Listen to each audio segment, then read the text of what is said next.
I'm the 20% of people when I feel stressed, I'm like, please, let's have sex. I'm really turned on by mystical practices in sexuality. I love that. We're going to have massive orgasm here. And, orgasm fuels all kinds of things in life. I often say pleasure first. Why is it that abundance pours into my life?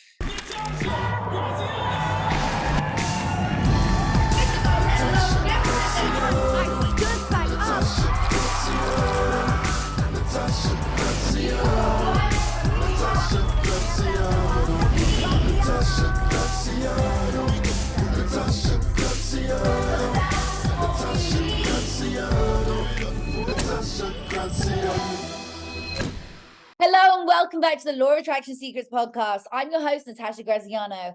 Today, we are diving across the ocean to an award-winning somatic sexologist. She's the author of Your Blueprint for Pleasure, founder and creator of the Erotic Blueprint Breakthrough, this epic book right here.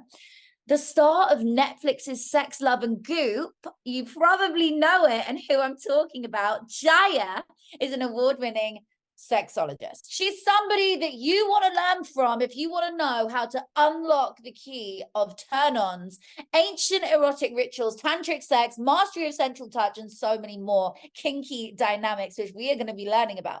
Today, we are diving into Your Blueprint for Pleasure. If maybe you're unsure on how to navigate your partner's sense of entitlement and lack of empathy, we might go there.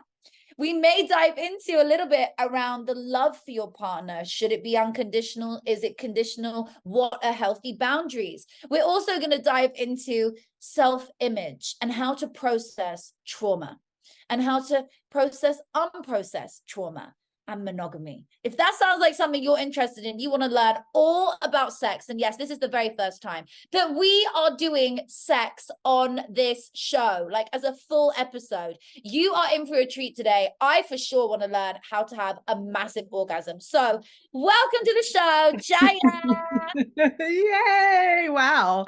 I love that. We're going to have massive orgasm here. And, orgasm fuels all kinds of things in life. I often say pleasure first. So let's just start with the pleasure, because pleasure is the fuel for everything that you want to attract in your life. Wow, let's go there. How did you work that out? Like most women, we don't even orgasm till we're like 30. I didn't actually have my first sexual orgasm like properly from sex until I was 30. I'm 33 now. So as soon as I did, I was like, oh my God, like I wanted oral sex after that. But before that, I was like, no, you are not going to do this on me. Like, I'm not into it. I didn't get it. Like, how did you come to the place where you've realized all of this stuff? Yeah, I mean, I became involved in Tantra very early on. I was a teenager when I was like, well, what's this thing called sex? There has to be more to this thing called sex than what our culture and society says it is. And I was very into consciousness, spirituality, and also attraction, like success. I wanted to be really successful in the world. And when I was little, I wanted to be an opera singer. So, I was like, well, how do I get there from rural Ohio, little poor girl in rural Ohio, showing up? And so I had this big vision for myself. And somewhere I had read how sexuality and pleasure could be this tool because it's life force.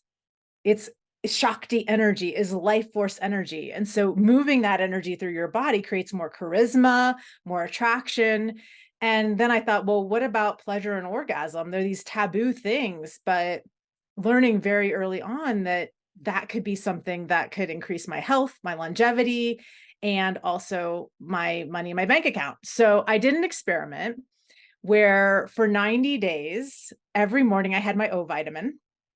And so it was even in my schedule, my business, my team and my business like put it in my schedule. I was like, well, let's see if this really works. If I set an intention and then I fuel that intention with orgasmic energy, with life force energy, with aliveness, will that do something with my business? Will that help me increase my business and my success? I will say that over the 90 days, I quadrupled my business. And later that year, I hit my first $1 million year. So there was something like, I was like, okay, there actually is something to this sex manifestation. If you can learn how to transmute sexual energy into what it is you're visualizing or what it is that you're trying to manifest in your life. Okay, can we continue in that? That sounds amazing. So, how do you use that sexual energy to manifest things? This is the law of attraction secrets, and hell, this is a big secret right now. So, let's go there.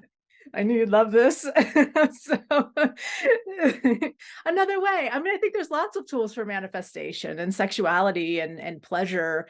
And this life force energy just happens to be another way. And why not do it in pleasure? I mean, I think a lot of times we like go into suffering around things. And so let's have a way that's more pleasurable. So one thing is sex transmutation. How are you utilizing your sexual energy? Are you allowing it to leak out? Are you unconscious of your sexual energy? Are you unconscious of this life force that's moving through you? So the first step is just to get conscious. What are you intending with sex? Is it intentional, or is it something that's just kind of happening to you? And this is an interesting, there's a book that I love called Dilemmas of Desire. And it was about 100 girls in high school that they interviewed. And they talked to all of them about their first experiences with sexuality. And for 98 of those 100 girls, it just happened. It was something that was unconscious. It was something that felt even forced or pressured for them. And only 2 of them actually took sexuality in their own hands. Well, I was in that 2%. I was one of those girls who was like, okay, hold on. If I'm gonna do this, like, how am I utilizing my own self-pleasure, my own self-love and intentionality behind it to now to not just let that energy leak out all over the place, but to actually move it through my body and through my whole system. And so sex transmutation, it's actually talked about in the book Think and Grow Rich, chapter 11. Everybody misses it. That's right. No, absolutely. And people miss it because they have no idea what the fuck it is. But I understand it. You for sure understand it. So come on, keep going. This is so good. And so what my practice was from a very early age was, okay, I'm going to take that energy and I'm going to pull it through the rest of my body, from my genitals all the way up through my spine and into the brain. And we hear people like Joe Dispenza, even, he doesn't talk about the sexual energy aspect of it, but he does this technique where you draw it up and that puts pressure on the pineal gland.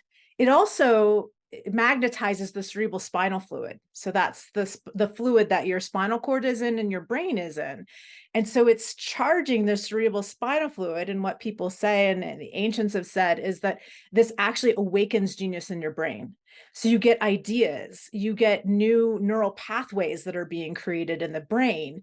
And as you put stimulation onto that pineal gland, that hydraulic pressure on the pineal gland, you can get pineal gland ejaculations, which is where you start to get these fluids. They call it amrita in Tantra, that are bathing our brain.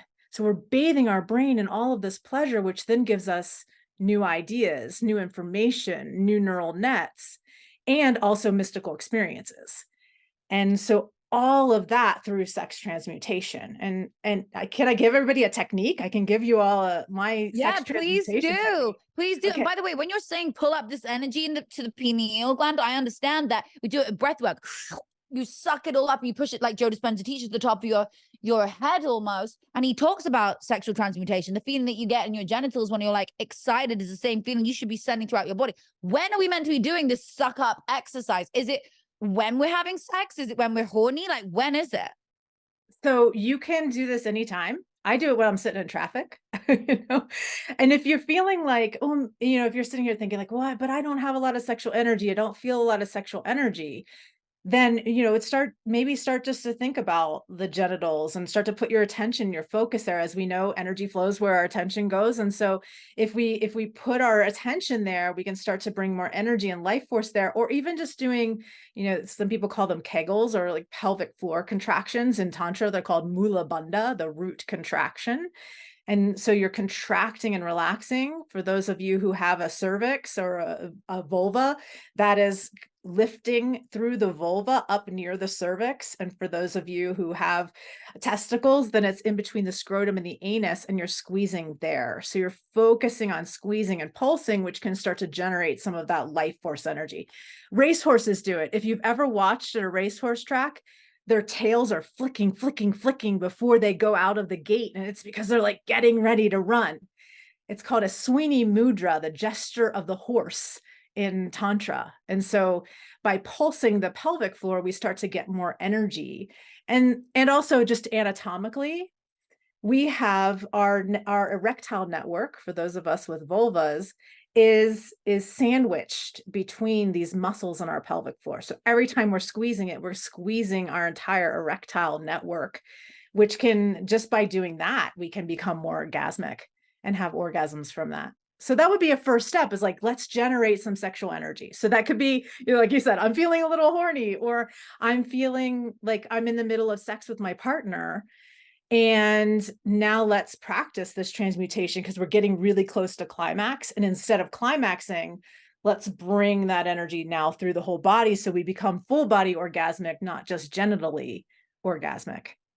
Wow. So you like send the energy up to the top of your head. And then what do you do? How do you manifest from there? Because I've heard, which I've actually tried, when you are having sex and you're climaxing, particularly for the dude, like when, they have a whole different experience. That is when you visualize what you want to manifest. So like, Exactly. as you're climaxing, coming, whatever you want to call it, in that moment, you are visualizing that big old mansion that you want. Or when you're like climaxing in that moment, you should be visualizing the money in the bank account that you want, because it is magnified, amplified when you are coming. How crazy is that? Can you tell me the science behind that? That is exactly it. That's exactly right. So you're taking this deep breath and you're bringing it up. You're magnetizing the cerebral spinal fluid. Now, if you squeeze the pelvic floor and you draw your belly button back to your spine and you hold it there, you're now squeezing on the pineal gland. So you're putting that hydraulic pressure on the pineal gland. And then when you release that energy, then sometimes that pineal gland will release. And so we're getting a glandular, really, it can happen throughout the whole body. We're getting this glandular feeding, like it's exciting, it's building, it's healthful. We're also getting sex hormones, which are our youth hormones.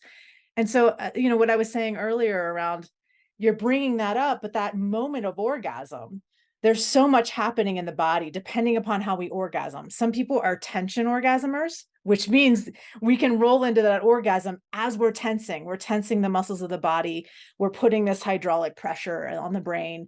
And then it's when we relax that things expand and we start to get some of the neurochemicals that put us in an elevated state. And when you're in an elevated state, you're more charismatic, you're more likely to get ideas, you're more likely to have this attraction to the things that you're putting out in the universe. Now, that's like physical layer, like talking about what's happening on the physical layer, but there's also a field. And maybe you teach this to everyone. There's a field, a quantum field, that is being affected by our intention going out into that field. And the orgasm is the fuel. It's like putting a rocket booster on it through the rest of the field. And so just to review a little, because I think we've kind of gotten the steps in different ways. So you're here and you're getting orgasmic energy going.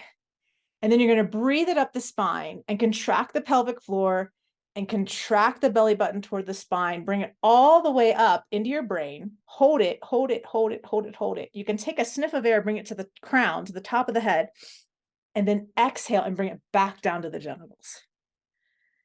So that would be like one round of a transmutation breath. So you could do that at the moment of orgasm or right before, especially for guys who, you want to keep going and you don't want to spill over into an ejaculation. This could cause you to have an orgasm.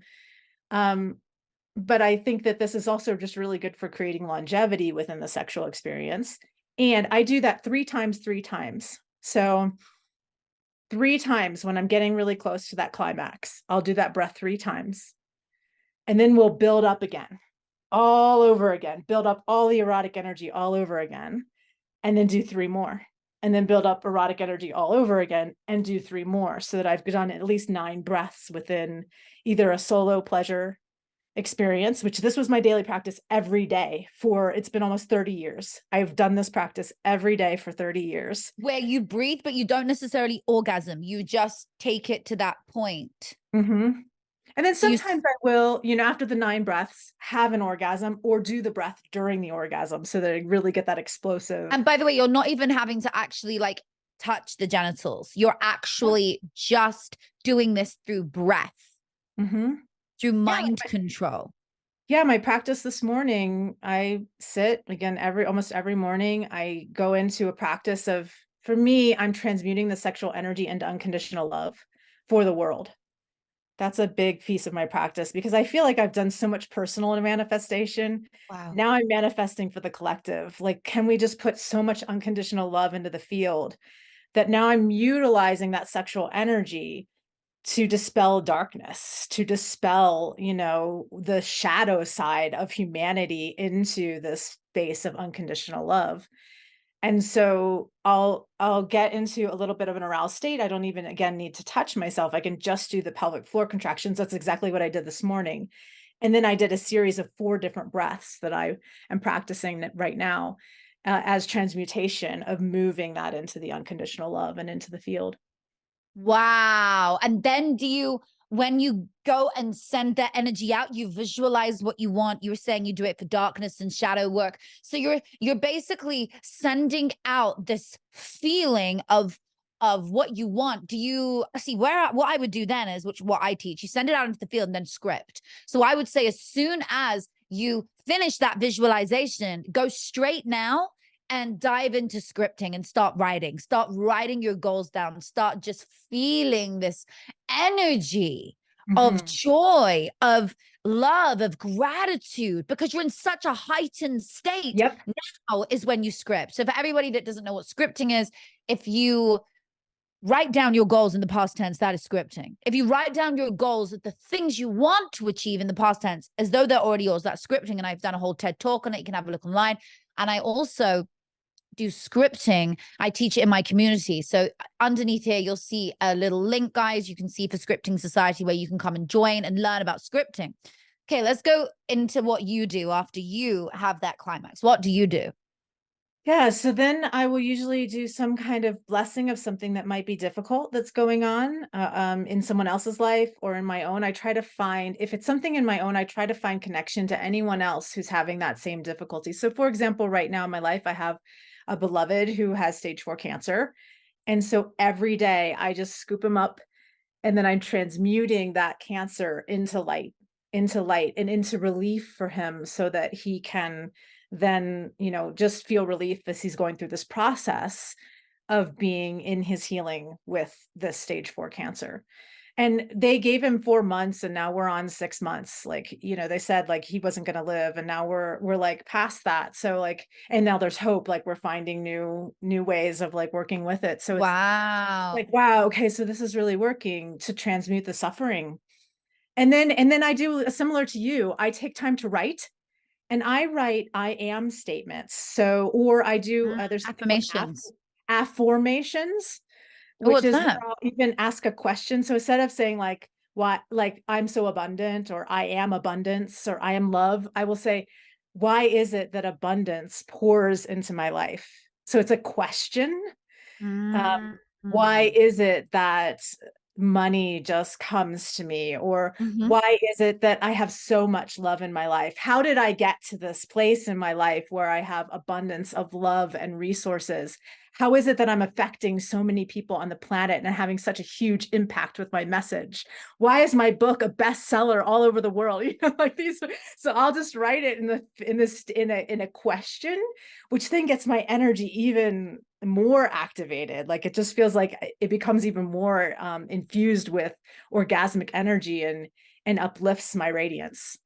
Wow, that's so cool. I love that. I know our audience is going to love it because they love scripting. So that is such a great way. You could do that to actually start your scripting off as well, guys. So get into this orgasmic state, feel amazing, and then start writing and ask yourself questions as you're writing. That's so beautiful. Such a great thing. Okay, I want to talk about your book, Your Blueprint for Pleasure.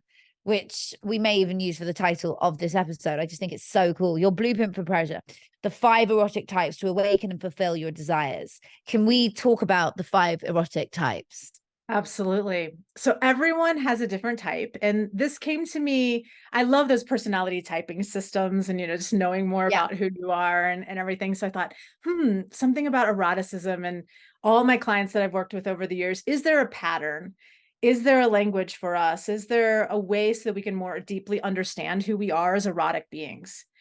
Because for me, sexuality isn't just this thing that we do. It's a tool for our own personal awakening. It's a tool for us to understand ourselves more deeply.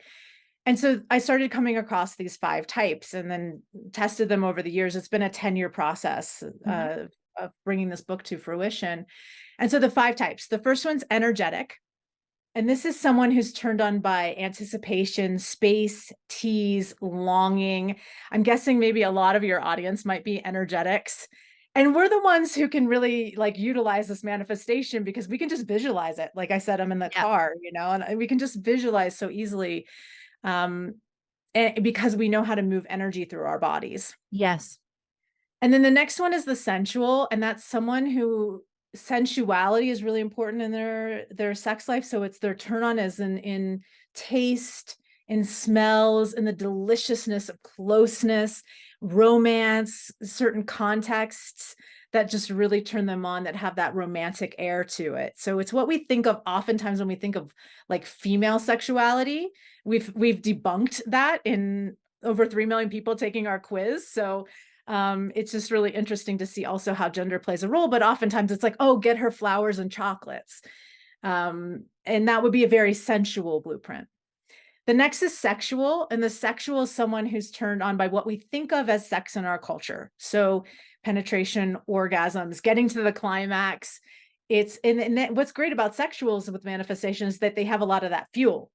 They have so much fuel. It's just like, okay, but how are we utilizing it? How are we utilizing all that sexual charisma that you have? Then the kinky, and the kinky is someone who's turned on by the taboo. So this is whatever is taboo for you. And this could be, this could be the taboo of like, oh, sex just in general as taboo. And talking about sex is taboo, or it can be what we think of more when we think of BDSM or kink. And then the final one is the shapeshifter, and that's someone who's turned on by all of it. So it's someone who can speak all the languages. They're turned on by all of it. They're great lovers. My theory is that we're actually all shapeshifters.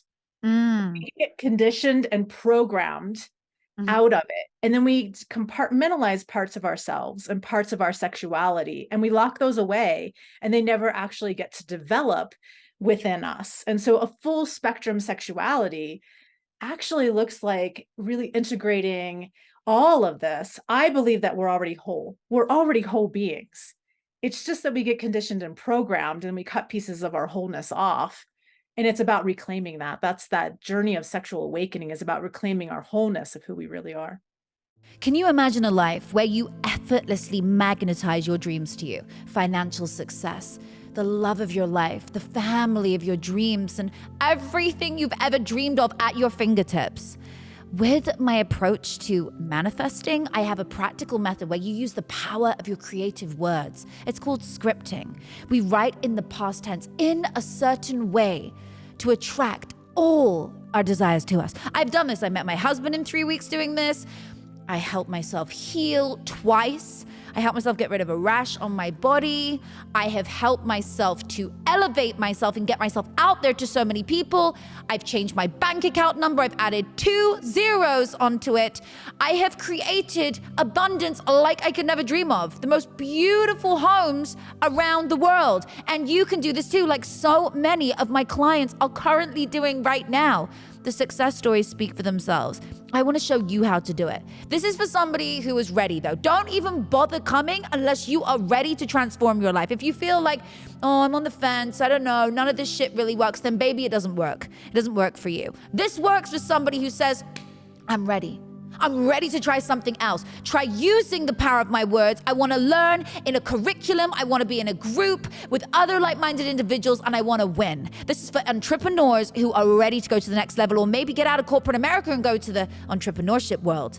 If you're ready, come and join us inside the Scripting Society, and I'll see you there. Wow, this is so cool. Okay, I have a dying question. I've written it down on a Yes, yes. post-it note, and I have to ask you, should we hold our sexual energy? That goes into two parts. One, celibacy, and two, sexual energy and not climax. Hold it, don't explode. Hold it in. What does any of that mean? I have a fair idea, but I know the audience will really benefit from this. Yeah, I think that it comes down to what works. Experiment in your own body. I've had clients who do both. I've had clients who practice celibacy, and there are definitely states in our sexuality, and resting is one of them, where we consciously choose to not have sex. And then there's healing. And healing is like, oh, I'm healing from something. So I'm going to take time to heal with my sexuality. I'm going to explore what it would look like to really heal if there's been trauma in the history. There's curious. That's kind of where we've been. We've been talking about like, oh, how do I do this? And what's more? And I'm so curious.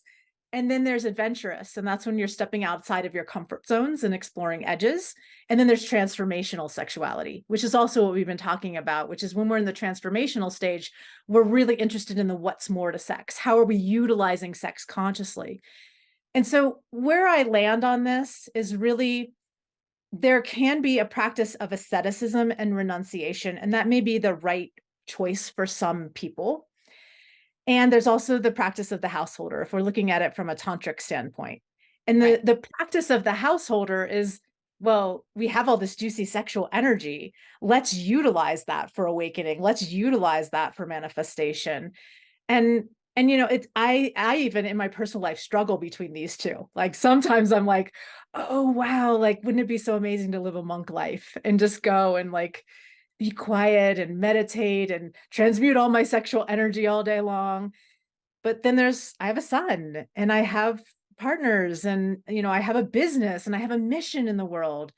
And so my householder life, and the tantrikas said this, they said that maybe it's even more of a feat, to not harder, but wow, if we become enlightened with all of the mundane things that are happening in the world, that's even richer. Like that's even Wow. more challenging, more of a challenge. And so let's go for that. And so this really is an individual choice. And for me, my path has been sex. My path has been utilizing this sexual energy. And again, it is our aliveness. So let's do it in pleasure, and let's do it in ease, and let's do it in aliveness. That sounds really juicy to me. Oh, I love that. That's so exciting.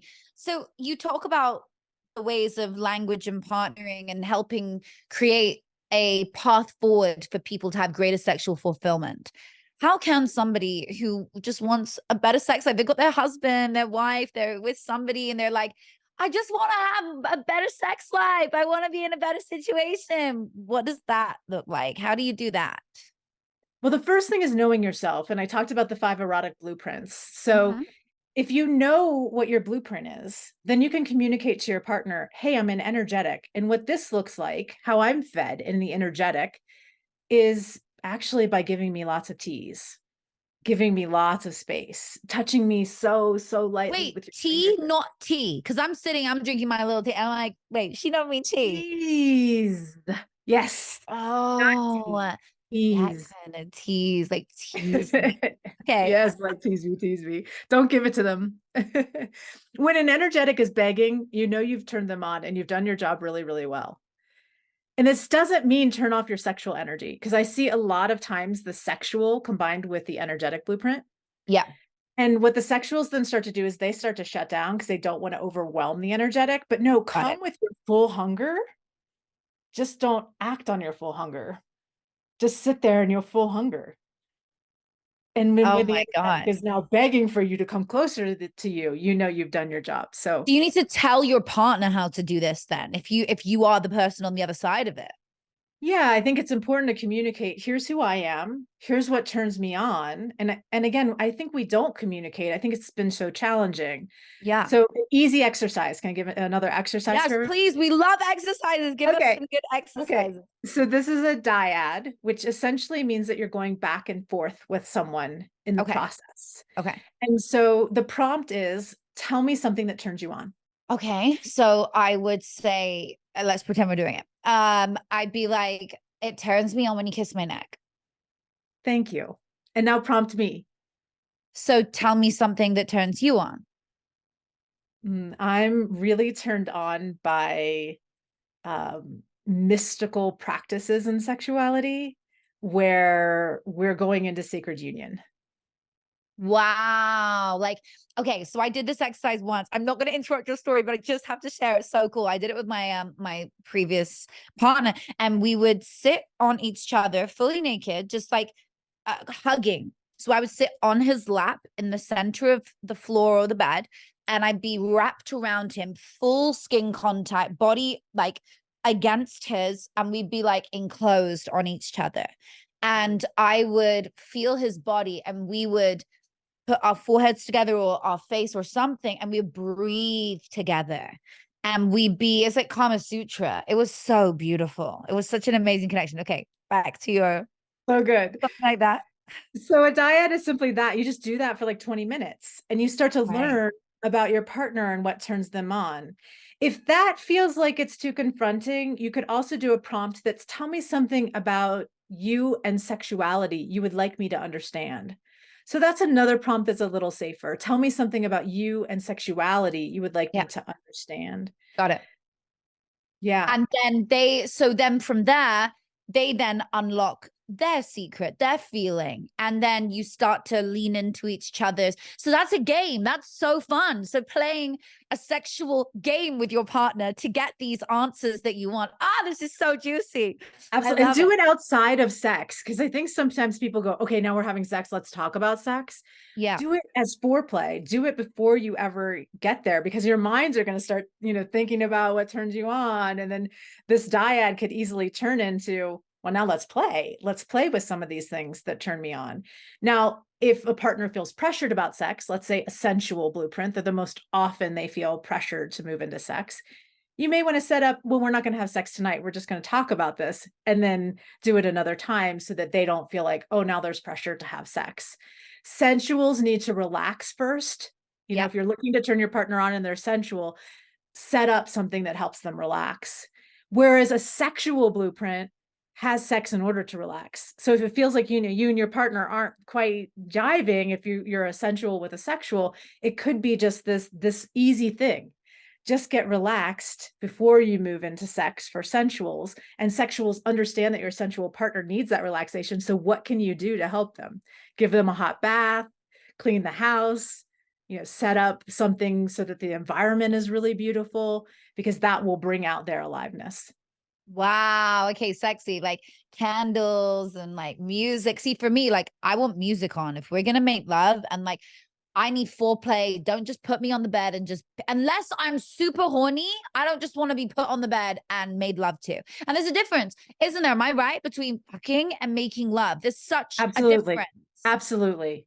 And I just want to be made 100%. love to. Like fucking any dude can do, bend you over. And Right. I mean, so boring. Like any guy can do that. We want something which is beautiful, sensual. You feel my body. Like every woman's shape is so beautiful. Every person's shape is so beautiful when you understand sex in that way. Yes. Yeah, I mean, I think we only touch the tip of the iceberg, and that's the shadow side of the sexual. I think we live in a sexually blueprinted culture, which has made sex recreational versus recreational. And so, and that again, that's the creative process. Is sex creates, it's creative energy. Mhm. And so, when we're having a baby, we're creating a baby, but every time you're having sex, you're not creating a baby. What else are you creating? And that's when sex becomes recreational. And that then is also understanding our partner and honoring them for who they are and where they are. So to you, like it's interesting to even hear people's blueprints, because to a sexual, we think it's boring. Those of us who have other blueprints, because we're just like, that's just like so meat and potatoes, Oh my God. versus all the other expansive things that are available. Why just have the tip of the iceberg? Why just eat, In-N-Out burger when you can have a 10-course meal? But sometimes In-N-Out burger is really good. Oh no, I know. And I had my first one this year, by the way. Oh, it Did was you? so I've good. never had I it. had never eaten a burger in my life. It was the first time. And I'd been with my son, I'd been with my cousins, I'd been with guests, I'd been with friends and never eaten. I'd never ate. I just would sit and let them eat, and I'd eat something after, a salad. And then one day I was like, okay, I am going to actually try this thing. And I did. And you know what? It's like sex. It's like the first time that I came from oral sex. I was like, I just have to try something different and you get a different result. If you don't do something different, you won't see a different result. Sex or in your career or with anything. You have to do something different to see something different. And that's how I Absolutely true. came for the first time. I was like, I am going to try this. I am going to allow myself to try something different. And a girl taught me how to come. Wow, that's fun. I watched her climax Uh-huh. from oral sex from a guy, and I was like with her, which I guess is like being a voyeur in a way, but like I was watching this and I was like, oh my God, I wanted to learn. I told her I actually just want to learn. And Mhm. I was really attracted to her anyway. So it was like we kind of had this like fun friendship. And she was like, I'll show you. And then she did. And that literally That's like so unlocked the amazing. whole code. Yeah. And this points to something we learn, some of us, by seeing. We're mostly Yes. visual learners. And sex is something that we don't get to see. We don't get to see authentic sex. We don't get to see what it looks like. We can Correct. watch porn, but it's not usually authentic. I mean, to get Yeah. even a camera angle, you got to be in a strange place. And, so, I it just know. points to, again, like we have such a lack of education about what's possible. And people ask me, well, why do you demonstrate? And, aren't you showing off? And I'm like, it's never about showing off. For me, it's about you get to see now what's possible. And when you see what's possible, then it becomes possible for you because you just saw it. It's like Roger Bannister in the 4 Minute Mile. It's like nobody else. What I think is really interesting about, he ran that 4 minute mile, but later that year, nobody had run it. But later that year, like 36 people ran a 4 minute mile. So once we see an orgasmic possibility, it becomes something that we can do now because we saw Correct. it. It's Comes so it's true in our once we brain. see it. And a lot of it is in the brain. Like you won't come or climax if you are stressed. You have to fully relax and let go. And in fact, when I've been in some of my most stressed states, having an orgasm is the best way to like get myself out of that head state. But it's also hard to get horny when you're stressed. Like, men don't, when I've been in relationships or, like with somebody and they want to have sex, I'm like, yo, I just had the craziest day. Like the last thing I want to think about is sex right now. So how do you change that? Like cause you do this, I feel like it's a different vibe for you. How do you navigate that? Yeah, so this going to the brain. So we have a dual control motor response in our brain. Okay. The dual control is always scanning for what's sexually relevant in our environment. 24/7. We're always scanning for it.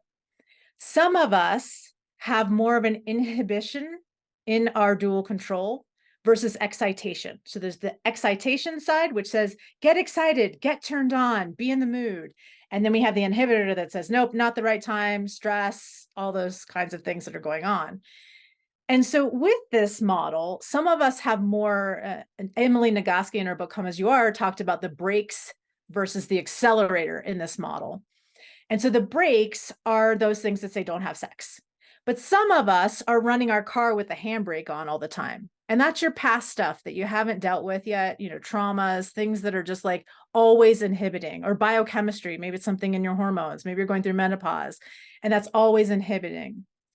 And then the gas pedal is our accelerator. That's our excitation system. So you either have the brakes or the gas pedal or this handbrake on. But what a lot of us are Mm. doing, we're walking around, with the brake on, and we're trying to keep putting stuff on the accelerator. Here's what turns you on. Here's what turns you on. Do all these things that turn you on. But if you got the brake and the handbrake on, you're not going anywhere, no matter how much you put gas on the pedal. And so what's interesting around stress is that 80% of people, sex is inhibitory. I mean, stress is inhibitory. So when you're stressed out, you're not going to want to have sex. For 20% of us, stress is excitatory, which means we feel stressed. So now we want to have sex. And I think this is also sexual blueprint. Mostly the sexual blueprints, when they get stressed, they have sex in order to relax. They have sex in order to downregulate and relax. So, Wow. so some tricks, if you have to, I just have more of the 20%. I'm the 20% of people when I feel stressed, I'm like, please, let's have sex. Because then I feel Wow, like I'm like the everything's opposite. better. Tap out. I'm like, forget it. Like if I'm stressed, I lose my mojo, and it's so lame. So I'm like, I don't want to go to that place, you know? Yeah, so some things you could do, if that's an inhibitor for you, is I call them toggles. So what are things you're going to do to toggle from the stressful life and into the erotic? Is it music where you have like some kind of really sexy song that you love that you can put on a sexy song and something that makes you feel really, really good in your body, and you just breathe and move for a little while? And you start to notice the mind chatter, if the mind chatter's doing those little limiting beliefs of like, oh, I'm not in the mood, or oh, I just don't feel so turned on, and start to drop in into your body and into your breath. And maybe it's through touch or some kind of anchor that you can start to come more into your body Love and that. start to enter the erotic realm. Oh my, I've written so many notes. So I've been speaking. This is unbelievable. I love this. This is the benefit of me actually doing this virtually versus in person. I can actually write notes. I'm so excited. By the way, for everybody who's enjoying this so far, and we've still got way more to go. If you are, I'm just going to interject with her book and make sure you get yourself a copy. If you aren't watching this right now, it's called Your Blueprint for Pleasure. Discover the 5 erotic types to awaken and fulfill your desires. And if you are enjoying what we've spoken about, this is obviously inside the book, and you're going to learn all around sex and pleasure and the blueprint to unlocking that code within you to manifest. So get yourself a copy of this. I'm going to put the link below so you're able to order a copy.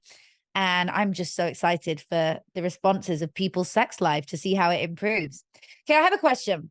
So, how to navigate when you're stuck with a partner who has a sense of entitlement and a lack of empathy? What do you do? Oof, that one's a hard one. So, one of the things I talk about with our partners, because I think that oftentimes people think like, oh, I can't make improvement if my partner's not on board, or my Mhm. partner's, really entitled. And there has to be a willingness. Got it. So, how willing is your partner to look at their entitlement? If they think that you owe them sex, that's very shadow of the sexual, where we've gotten these patriarchal ideas, or we've gotten these ideas of entitlement, like, oh, Yeah. we're married now, so now you owe me sex and you can't create boundaries. That's a red flag, big red flag. So how do you help them move into empathy? How do you help them shift their brain? Because that is a brain thing where they think that and that's a deep belief. That's a deep limiting belief. And so one of the things you can start to do is start to create your own boundaries. If you have not created boundaries in a relationship like that, where someone is saying that you owe them sex at any time, boundaries. And this is time for you to go, okay, I can make a boundary and make it a yes and. This is a really interesting trick, which is, your partner says, "Oh, you owe me sex because we're married and that's your duty." And that's really toxic entitlement. And then I would go, "Yes, and not tonight. Yes, and I might be willing to have sex with you if you could really understand where I'm coming from and help me feel more seen and heard." Mm, So it's a wow, yes and goosebumps. in the way that you're creating a boundary versus no, or and if you come from your juicy pleasure, Hmm. you can also help them with this, because there's like, no, I'm closed off, I'm going to put up all the walls. And then they're going to push against that more because they feel that resistance. They're going to think they can coerce or convince. And so instead, if you step into your erotic power Hmm. and you just come all juicy, like playful, juicy, yes, I'd love to give you sex because I'm your wife. And sure, I could do that, but here's what I need. It has a totally different energy to it. Totally Like, different. Like, and then I need $2 million in my bank account by the morning. I also need you to sign the house I want to buy.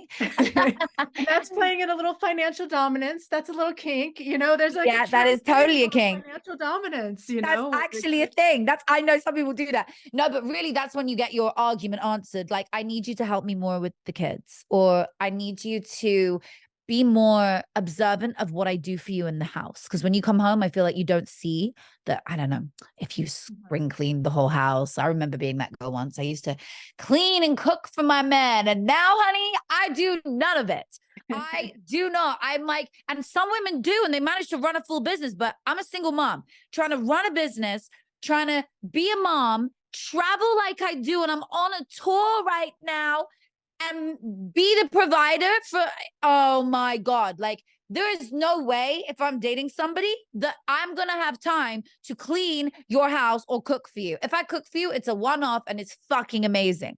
But the rest of the time, my energy and my love is going to elevate you so much. I'm going to be the perfect wife. But that to me does not mean having to clean and cook, which once upon a time, that was my value. Right, That was right. all I was, right?